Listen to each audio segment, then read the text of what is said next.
There are so many people streaming to 0 viewers when they start streaming to YouTube for the first time. That's because streaming to YouTube is completely different than streaming to Twitch and Kick. So let's fix that with 5 different streaming tips for your first YouTube stream so that you can start growing your YouTube channel from scratch. The last tip is the most important, so make sure to stick around till the end. Tip number 1 is scheduling out your YouTube streams. Instead of simply just going live whenever you're ready, you can go to the left-hand side of the YouTube Studio Go Live page and go click on this manage option. From here, we can click the schedule stream button, and here we'll be able to input all of our details like our title, description, thumbnail, everything you're gonna need, including all of your tags. If you hit show more, you can put all your tags here. Then you can hit next again, and you'll be able to pick the time and date that you want to do your live stream. I'd recommend experimenting with this. I'd say starting between 30 minutes to an hour before you actually do your stream. So right now it's gonna put the current time, so I'm just going to increase it by an hour. So we'll do 5, hit done. Then YouTube will be ready to accept your signal whenever you start streaming to it. But the cool part is the stream that you see right here, people will be able to see this and be able to click on it and hang out in your stream until you go live. They'll see this option over on their homepage. So that way you'll be able to get that much more of an audience before you even start your stream. Also, a little bonus tip is that if you have your friends go into your stream before you start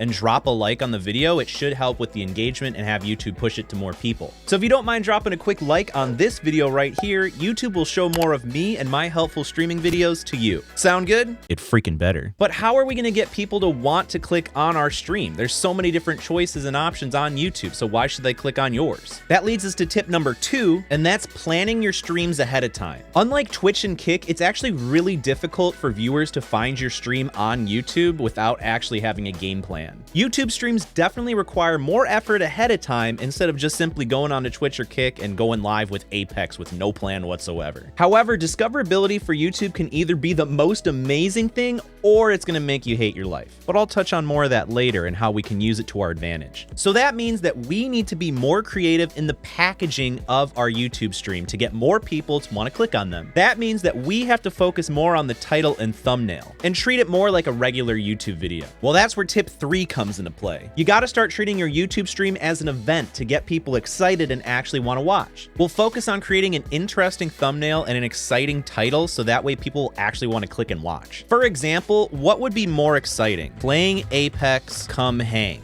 or Apex Legends but only using the worst weapons? I'll let you decide. I know this can be really hard for a lot of people because they don't really know what to do. So that's why my favorite secret weapon tool is to use this bad boy right here, which I'll leave linked down below this video. I've used this tool for the past couple years and it's helped me grow my channel to almost 50,000 subscribers. Basically, it does everything, like suggest video ideas that are trending right now, give you recommendation for your titles, tell you different keywords and tags that would be good for your channel. But my favorite thing is their new AI coach that literally you can just ask it questions like ChatGPT and it'll tell you what would be good for your channel. And you can pretty much ask it anything. And they have a couple templates like, based on my channel, what video ideas do you have for me? So we'll just ask it that. It'll actually analyze your specific YouTube channel data, which a lot of ChatGPTs won't do. And then it basically told me everything I need to do from title, description, the thumbnail, how long it should be, the target audience, and it gives you a bunch of examples. So you can just basically use this as your personal assistant on how to grow your YouTube channel. I also got you guys 90% off your first month, so that way you can test drive it to see if you like it. So use the coupon code to the side me for 90% off your first month. This tool is also extremely helpful for our 4th tip. And the 4th tip being experimenting with YouTube shorts and YouTube videos. Remember earlier how I said that YouTube discoverability can either be super amazing or make you hate your life? Your YouTube streams heavily rely on your supplemental YouTube content, aka your YouTube shorts and YouTube videos, because the more people that watch your YouTube shorts or YouTube videos, those are the people that are going to be recommended your live stream, because it is extremely difficult, if not nearly impossible, to get discovered naturally through just YouTube streaming with nothing else. I'd recommend experimenting with YouTube shorts first because they take the least amount of time compared to YouTube videos. And as you can see, my latest short on my second channel got 14,000 views, which is that many more people you want to get pushed over to your stream. To get the most bang for your buck, I'd recommend doing a little bit of research. So for example, if we were going to stream stream Apex Legends. I'm going to type that in the YouTube search bar. Then from here, I'm going to click on the little shorts button right underneath it. Then I'll go through and watch a bunch of these shorts and look for mostly the recent ones, like this one 16 hours ago, almost 7,000 views. I'm going to look at the title. I'm going to look at the actual short and see what the short is about. And I'm just going to go and rinse and repeat through a bunch of shorts to get an idea of what YouTube shorts are successful in my niche. That way I can easily replicate it and try my own spin on it. Now, the benefits of making YouTube shorts are endless. You can even start making that side hustle money if you're good enough at it. But mainly they're great for growing your audience and getting more views on your streams. Now, the tool that I mentioned earlier is actually really helpful for YouTube shorts and YouTube videos, especially this brand new AI coach that you can literally ask it any question you want. But speaking of other helpful things, we got to move on to tip 5, which is using a secret strategy that I use to grow this channel you're watching right now to almost 50,000 subscribers as of recording this video. So if you want to learn what the secret strategy is and how to do it, then watch this video to the side of me where I walk you through step by step. But my name's Cody, and I'll see you in the next one.